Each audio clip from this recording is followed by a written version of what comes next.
প্রশ্নপত্র ফাঁস ও শিক্ষার্থীদের স্বার্থ সংশ্লিষ্ট নানা দাবিতে ভারতের রাজধানী নয়াদিল্লিতে আন্দোলন আরও জোরালো রূপ নিয়েছে। ককরোচ জনতা পার্টির সিজেপি আহ্বানে আয়োজিত তীব্র বিক্ষোভের জেরে পুরো শহর জুড়ে রেড অ্যালার্ট জারি করেছে প্রশাসন। নিরাপত্তাজনিত কারণ দেখিয়ে Delhi metro rail corporation DMRC 16টি মেট্রো স্টেশন পুরোপুরি বন্ধ করে দেওয়ার স্তব্ধ হয়ে পড়েছে সাধারণ যাতায়াত ব্যবস্থা। বুধবার 22 জুলাই সকালে ডিএমআরসি আগাম কোনো স্পষ্ট তথ্য ছাড়াই Rajiv Chowk, central secretariat, Mandi house, ITO Khan market সহ সেন্ট্রাল দিল্লির অন্তত 16টি গুরুত্বপূর্ণ স্টেশন বন্ধের সিদ্ধান্ত জানায়।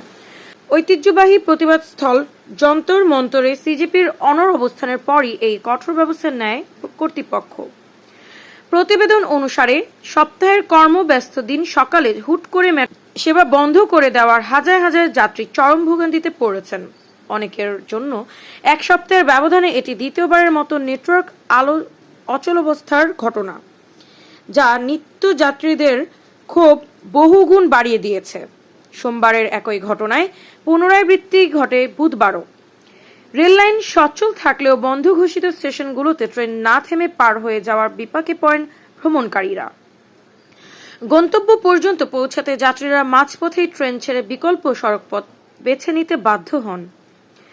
সেন্ট্রাল সেক্রেটারিয়েট সংলগ্ন এলাকা দিয়ে যাত্রারত বৃন্দা নামের এক যাত্রী জানান, বন্ধ থাকা স্টেশন চত্বরের কাছে বিপুল সংখ্যক বিক্ষোভকারী জড়ো হওয়ার চরম অনিশ্চয়তা তৈরি হয়। তিনি বলেন, বিক্ষোভকারীদের অনেকে স্টেশনের বেড়ানোর গেটের কাছে এসে বন্দে মাতরম স্লোগান দেওয়া শুরু করে। সেখানে এক প্রকার বিভ্রান্তিকর পরিস্থিতি তৈরি হয়েছিল। সাধারণ মানুষ বুঝে উঠতে পারছিল না যে তারা নিরাপত্তা নিয়ে সুস্থভাবে বের হতে পারবে কিনা। হলুদ বা ইয়েলো লাইনে চলাচলকারী আরেক যাত্রী অভিযোগ করেন, ট্রেনের ভেতরে স্পিকারে হঠাৎ চালক ঘোষণা দেন যে দিল্লি গেট ও খান মার্কেটের অন্তর্বর্তী কোনো স্টেশনই নামা যাবে না। মেট্রোর এই যাত্রী ক্ষোভ প্রকাশ করে বলেন, কোনো পূর্ব প্রস্তুতি ছাড়া মানুষকে এভাবে মাঝপথে আটকে দেওয়া অমানবিক। স্টেশনে নামতে না পেরে চরম বিশৃঙ্খলা তৈরি হয়েছে। অফিসগামী চাকরিজীবী ও শিক্ষার্থী বিকল্প পথ খুঁজতে গিয়ে পথ হারিয়ে ফেলেন।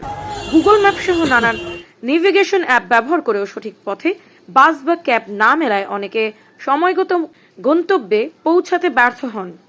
বাসস্ট্যান্ড ও অটোরিকশা পয়েন্টগুলোতে তৈরি হয় মাইলের পর মাইল দীর্ঘ লাইন। এক কলেজ শিক্ষার্থী জানান, সকালে বিশেষ একটা ক্লাসের উদ্দেশ্যে রওনা হয়েও তাকে স্টেশন বন্ধ পেয়ে দূরে নেমে যেতে হয় এবং শেষ পর্যন্ত সে ক্লাসে পৌঁছাতে পারেনি।